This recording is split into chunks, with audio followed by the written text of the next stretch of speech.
For today's video, mag-share ako ng video kung paano magluto ng minced beef fritters or kebab beef. Half kilo minced beef, 1 cup brown flour, salt,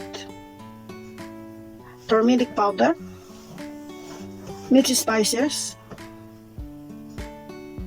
lemon powder, and black pepper. Meron tayong chopped tomato, and 1 chopped white onion, spring onion, parsley chopped, 1 tablespoon cornstarch, chili. So, ayan ang ating mga sangkap, mga kapatid.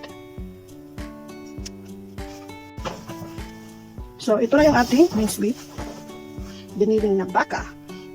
So, ang gagawin natin dito ay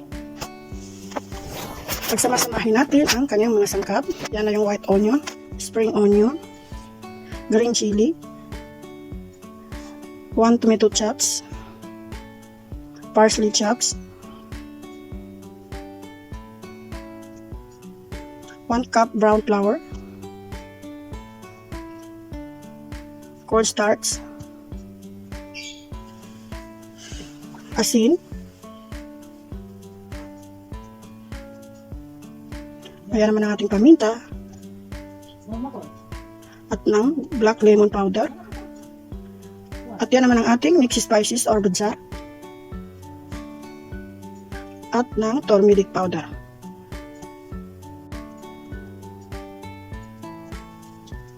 So ayan, i-mix na natin mabuti gamit ang ating kamay.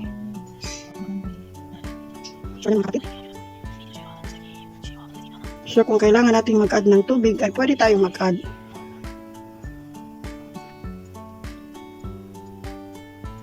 So ayan, tapos na mga kapatid. Hayaan muna natin. So after ng 30 minutes, ayan na siya. Pinapahinga ko lang siya ng 30 minutes bago ko siya lulutuin. So kaya na yung itsura niya mga kapatid. At ayan, nagpainit na rin ako ng kawali. At magsindihan na tayo para makapag-umpisa na tayo magluto.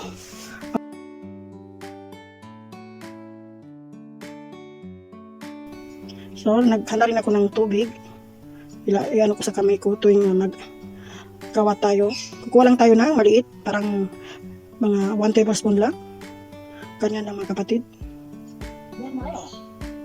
Gagawin lang natin parang medyo mahaba. O nasa sa inyo na ang gusto nyo kung paano nyo gawin. Pero sa akin ganyan. Kung ano po yung nakikita nyo dyan ay yan na po ang aking paggawa. So ayan, mainit ang ating mantika at dahan-dahan natin prituhin.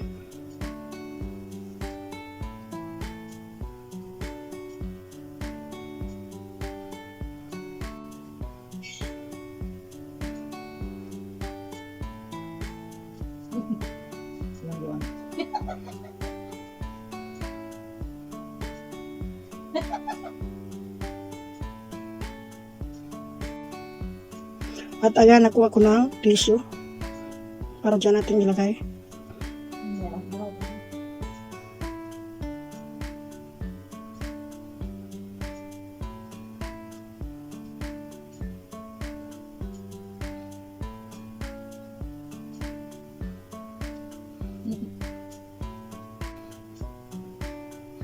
Dito naman ay tinagyan ko ng chili na may chili din yung ginawa ko, pero ganyan ginawa ko ng mas maanghang kasi para sa aking amo na lalaki.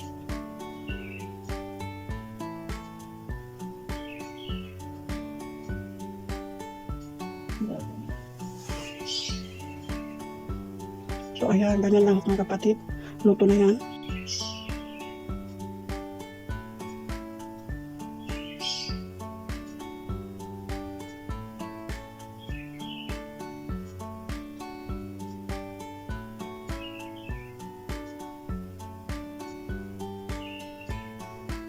So ayan mga kapatid, yan yung ating beef fritters. So hanggang dito na lang, maraming salamat sa inyong lahat.